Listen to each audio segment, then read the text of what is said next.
about education? Well, because we know if you want to build up the strength of the nation, invest in education, invest in our children. Like this, so we gotta talk to folks to say, come correct and tell me how you define strength and tough. Because real strength is about who you lift up. That takes more strength than to use words through a tweet based on a fragile ego, which is what that man has. He uses words. I'm sure he never had a fight on the playground. Well, I did. You know what I'm saying? You know what I'm saying? It's that basic. So I'm really looking forward to being on that debate stage with him. I'm glad I didn't have to fight too. So the next question is from, I think, we all often say, who are the heroes in our society? I always look around and I go, well, we got him right in front of us. He's clearly one of the heroes, I think, of at least 226, and probably for Unite Here. He has been originally on the organizing committee and been fighting at the stations, Cassiano Corpus. Cassiano.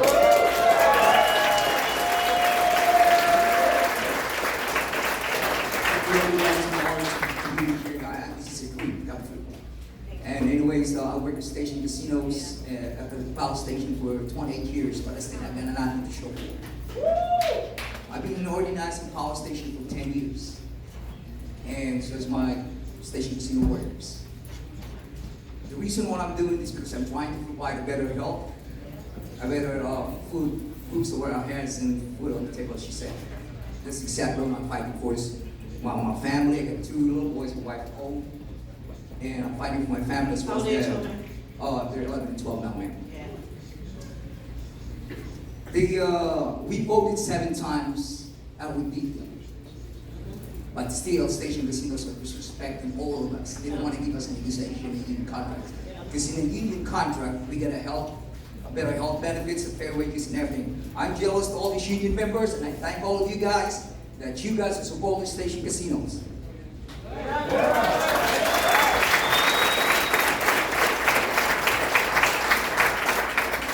Right now, in this very moment, the U.S. Congress, the U.S. Senate, they had a bill, which is the Bill 803, a very bill that give all these anti-workers, anti-union company $500 million to keep.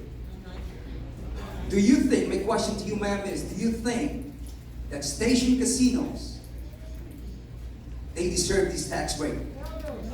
If this tell people fighting the workers.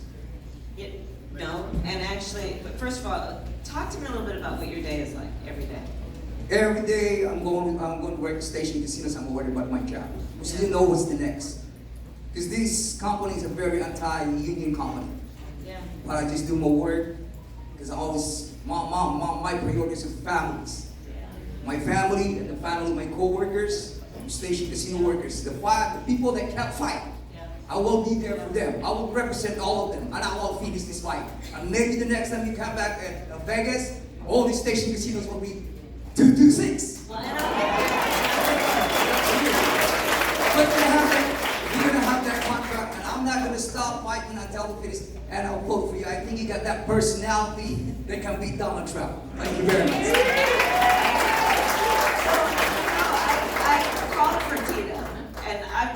I've weighed in on that. I'm with you on that. I'm with you in terms of standing with the workers. What they've been doing at station casinos is wrong, and I applaud your leadership. Look, these are these times. I mean, the Fertitas, they're paying less taxes, I bet, than you were paying. Right? This is why I say economic justice is on the table. When you look at all of these issues, when you look at it about fair wages, you talk about the ability of workers for collective bargaining. When we talk about car check, these are all basic issues that are about economic justice. I stand with you. I have been in touch with the Fertitta brothers to say they should stop what they've been doing, and I will continue to stand with you. And I appreciate you.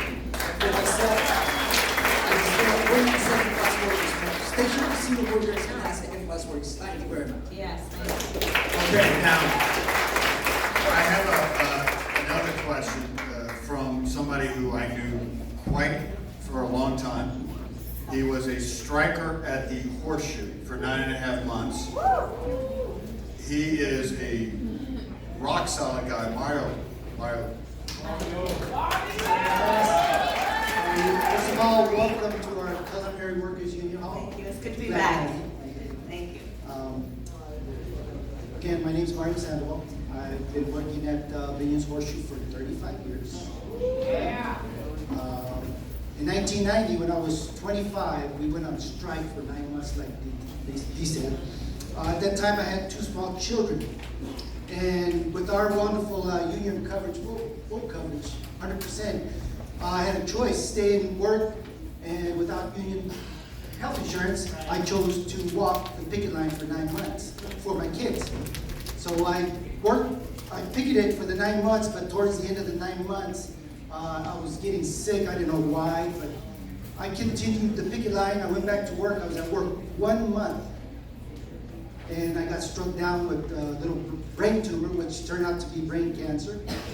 And it turned out to be that same insurance that I fought for my kids saved my life.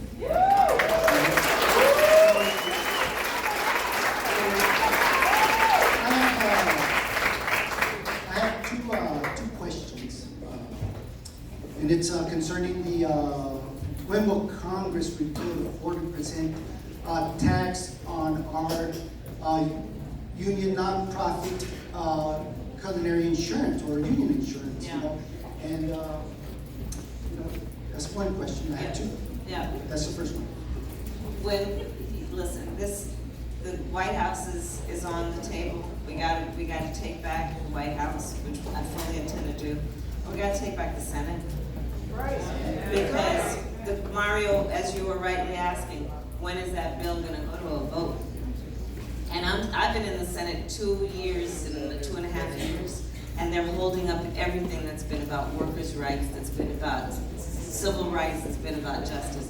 They've been holding it up. I don't know when it's going to go, but I know we're going to fight to get it. And they're doing what Fertitas are doing. Yeah, they're doing what Fertitas are doing. And that's why listen, the power is in the people. We know that. We know the power is in the people. And so that's what this election in 2020 is about. It's about putting the power back in the hands of the people. We've got to put the power back in the hands of the people. Because the people in power right now are not working on behalf of the people. They're working on behalf of a very few and the very rich. And working people in America are suffering. And I am very clear about something. It is organized labor. It is what you have done and all of the sacrifices when you were out there for 9 months, sacrificing so much for your young family that has benefited people who aren't even members of a union. Absolutely. Whoever is benefiting from a 5-day work week, an 8-hour work day, weekends, sick leave, holidays, has labor to thank. And I will tell you, when y'all help me get elected, the Secretary of Labor in the Harris administration will come from labor. All right. Come from labor. Second question is that we like our insurance, our culinary Yes, insurance yes, we have yes, now. yes. And you've done an incredible job. What can you do to assure that we get to keep that insurance? Yes. Good. Because I buy your insurance, you know. Yep. And I want, insurance should be a right, not a privilege, you know. So I like mine, Yeah. but everybody else should have insurance. So that's one of the great successes among the many of what you guys have done in Local 226. It's extraordinary what you've done, and then with running the clinic, what you do. I mean, just across the board in terms of supporting the whole family, what you do in terms of training, all of that. But in particular, the health coverage and the insurance that you have negotiated and bargained and sacrificed to get, I will not take that away. And I will tell you, I will not take that away. And to put a fine point on it, so on the debate stage, there are a lot of people talking about Medicare for all. Well, the difference between what they're talking about and my policy, I'm not going to get rid of private insurance. I'm not getting rid of private insurance. And it is 226, it is Unite Here that helped me in terms of thinking about what makes for the better process and the better policy. I had you in mind, because I know what you've given up to get that coverage. I know what you've given up. And so I will not get rid of private insurance. But let me also say, look, just because this is all about truth talk. Yes. We need to pull those insurance companies in. Because, be clear also, those insurance companies have been profiting off of public health for generations, and they've been putting profit ahead of public health. That's why you had to negotiate against them. You got what you needed, but it's not like they just gave it. You fought for it. And we need to bring the insurance companies in. We need to say no more co-pays, no more deductibles. How many people here? This is the leadership that you provided in the Nevada legislature around insulin prices and transparency around drug prices. Right? Because you know that even though you have insurance, you have to come out of pocket for so much money to buy insulin. So we still have a lot of work to do to bring the insurance companies in. I took them on when I was Attorney General of California. And I took on the pharmaceutical companies, which I hope we're going to talk about. Because listen, the top 8 insurance and pharmaceutical companies last year profited $72 billion on the backs of working people. They need to be brought in, meaning they need to come correct. So, we'll come back to healthcare. Obviously, a big issue is immigration. You look around this audience, but not just our audience. Our union was actually founded by immigrants from Italy, from Ireland, from Eastern Europe. That's the origin of our union in 1891. So we understand this, but obviously the tone of what's going on in this country about immigrant workers is beyond belief. We also have workers who are TPS, dreamers, etc. I'd like to call on Cynthia Durst, one of our members, to ask your question on immigration. Good evening, Senator and Paris. My name is Cynthia Durst. I'm a culinary union member. I'm a dreamer. During the negotiations, I feel like I'm just Talk in a standing mic. above people. I prefer to stand here. Yes. Hey, Cynthia, you got to really talk.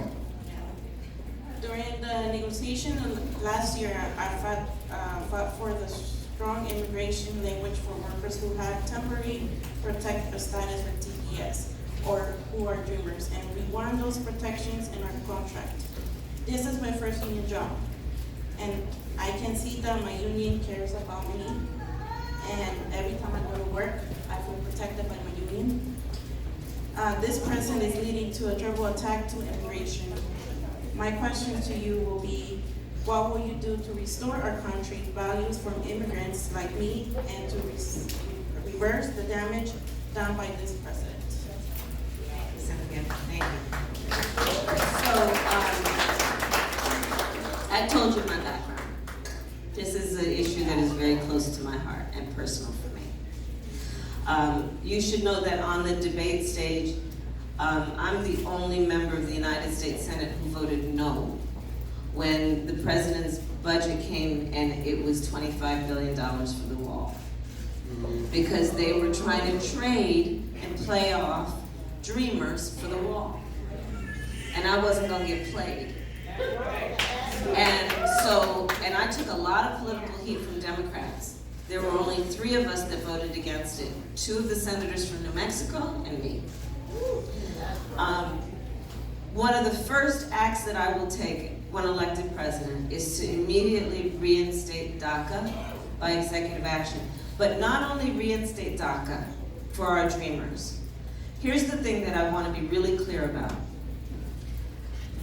I can't agree with public policy that says we're going to help the kids and not recognize that those kids exist in a family that loves them and parents that love them and that they want their parents. And so, I will by executive action bring DACA back to protect are dreamers, and extend it to their parents and their siblings and their families.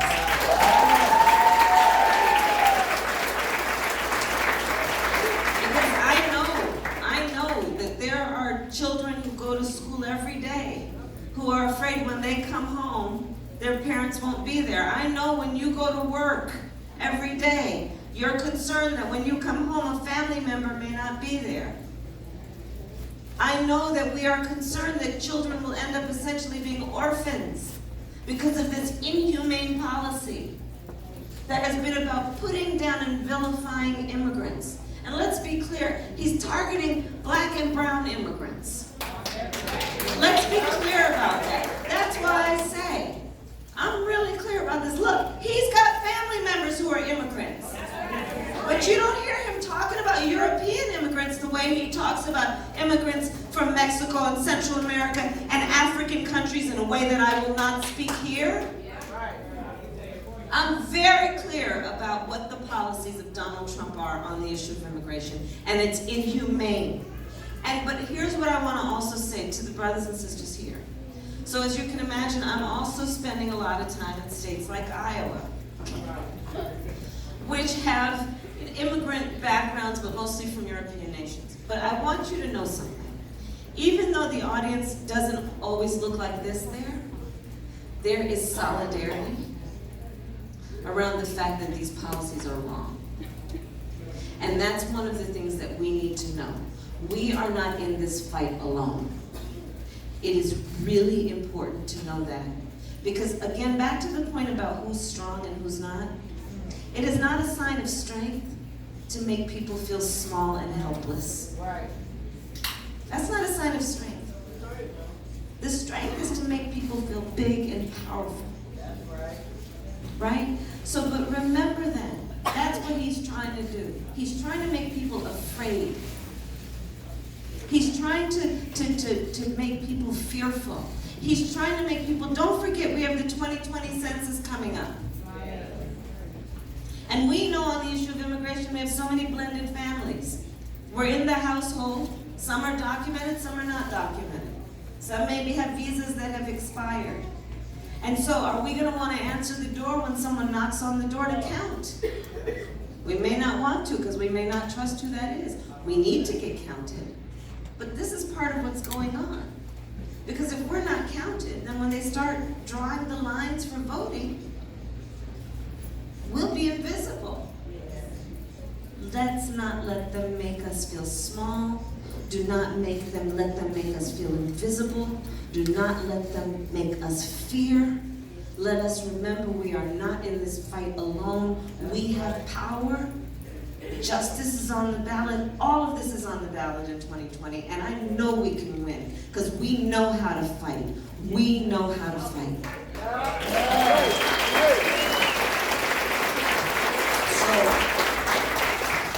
we have one of our members from Detroit. By the way, she ran for office. She lost by 200 votes. But I know her. The idea of a fighter is not that you get knocked out, it's whether you get up again. And I know this woman's going to be getting up. So I'd like to introduce Shalsetta Wilson. She's a member of Local 24 in Detroit. Shalsetta.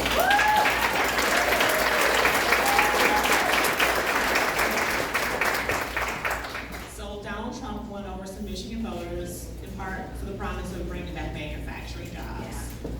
So today I'm here to ask you, what are your plans to bring back good union jobs to Michigan and the rest of the country? Yes, and thank you. And keep fighting. Keep fighting. So Michigan and many places, we've got to bring back jobs. Let me just tell you, my whole reason for being on this issue and running for president is to make sure that we export American products, not American jobs. That has to be the priority. We also need to have trade policy that then reflects the need to trade. And, you know, let's be clear about Donald Trump. Again, he said he was supporting working people and then put in place all these restrictions on the ability to then export American products. And people are suffering. You know, you saw the brothers and sisters of the UAW, the United Auto Workers, who were striking for weeks, making $250. I stood with them and I was there with them when they were striking. They were making $250 a week because of these trade policies. So what we need to do to bring back manufacturing is we need to invest in the American worker, we need to invest in American industry, but we also need to do this. We also need to help train people for the jobs that need to be filled. This is where Local 226 and Unite Here is one of the great leaders, and I look forward as president to partnering with organized labor. You have some of the best training programs in the country. You know how to build up the skills of the American worker. You know how to teach people how to take on these jobs, and jobs that have great value and for which there is great pride in doing the work. So that is the kind of president I intend to be, which is to rely on what you have done to build up the skills to take on the jobs that need to be filled. Because that's critical. Because there are a lot of jobs out there for which we don't have the skilled labor, and people want to work, but the government's got to do a better job of relying on unions to help build up those skills.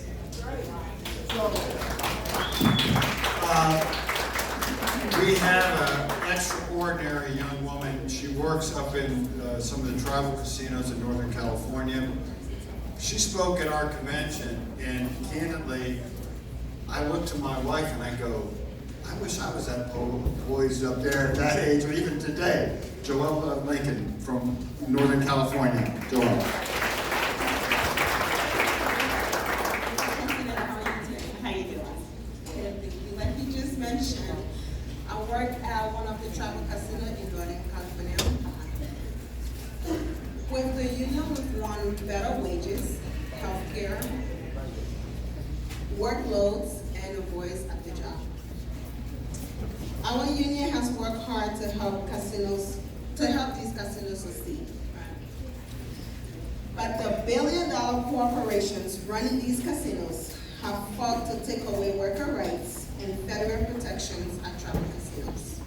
With that being said, my question for you is, what is your position on union rights at tribal casinos? Right. So I have been opposed to that legislation where they're trying to basically say that unions don't, and union workers don't have rights to organize in tribal casinos. I'm opposed to that.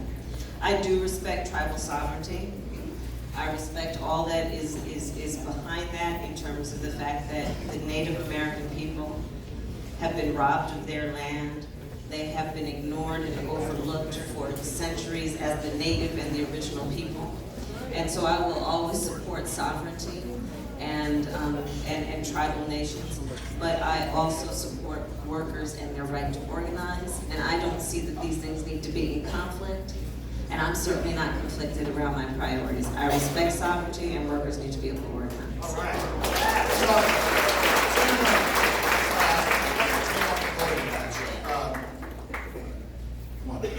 So, I have no idea how you keep up your schedule, but I have one more question. Last question. If you look at the power of the pharmaceutical companies in Washington, every poll you look at, people want to have, whether you're a Democrat or a Republican or independent, they know that prescription drug pricing is making healthcare unaffordable on a daily basis. What is your plan to tackle the prescription drug industry that has seemed to have a lot, so much on Washington, D.C.? Yeah, it's a real thing. The pharmaceutical companies are making so much money. And you look at it in terms of everything, from the fact that there are seniors who are literally making a decision about whether they fill their refrigerator or fill their prescription. People are cutting their pills to extend the prescription to the point that they get very sick. And then their health gets even worse, drastically worse, because they're not taking their prescription as prescribed. It's a public health crisis. Asthma medication. Our children are suffering from asthma, and they should not be suffering because we can't afford the medication that exists to help them. The insulin issue I mentioned earlier. In America, it costs $300 for a vial, whereas in Canada, $30. And be clear about it, to your point, Dee. American pharmaceutical companies are charging people in this country more than they're charging people in Canada for the same drugs. So then the question becomes, how could that be? I'll tell you, because those people in Washington, D.C. don't have any,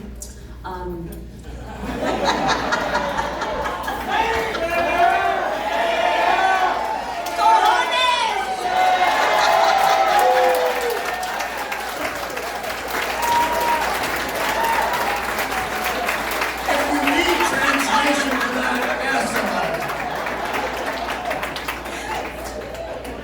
because how could it be that they would let these pharmaceutical companies charge their own people more? It's because they're making money, and they want the money, and so this is what I'm prepared to do as president elected. And let me tell you, as Attorney General of California, where I was the first woman and the first person of color to be Attorney General of California, where I ran the second largest Department of Justice in the United States. And by the way, nobody said I could win, but I won. I took on the pharmaceutical companies and I won. And I will take them on as president, and here's exactly what we're gonna do. We're gonna make sure that we set fair prices, meaning we're gonna look at how much that drug is being charged for people around the world and set the price in the United States based on how it's being charged in other places, which is gonna bring the prices down. 2,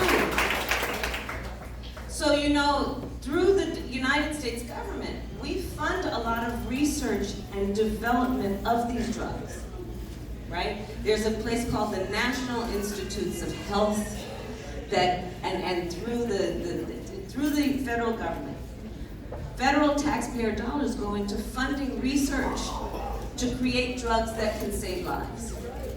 So here's the point. Any pharmaceutical company that doesn't play by the rules, I'll take the patent if their drug was a result of federal dollars going into the research.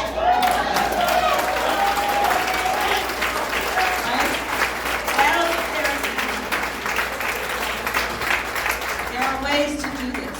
And it's just literally, it's about what is humane, what is right. There are 3 functions of government that should never be that you get access to it because of how much money you have. It's about public safety, public education, and public health. And anyone's access to those things should not be about how much money you have. It's just basic. So that's right. So, Senator, we appreciate, I know you've been going all over the country. You've been in Iowa a lot, New Hampshire, South Carolina. We really are honored that you could make it this evening, and I would ask if you have any closing remarks, and then I know Jill wants to pull it all together for us. So one thing I want to talk about is in the election for president of the United States, there are some people who have been saying that in this election, oh, I don't know if America is ready for a woman of color with an immigrant background to be president of the United States. And here's the thing. And they'll say, oh, I think I'm ready, but I don't know if my neighbors are ready. I'll talk to them about it.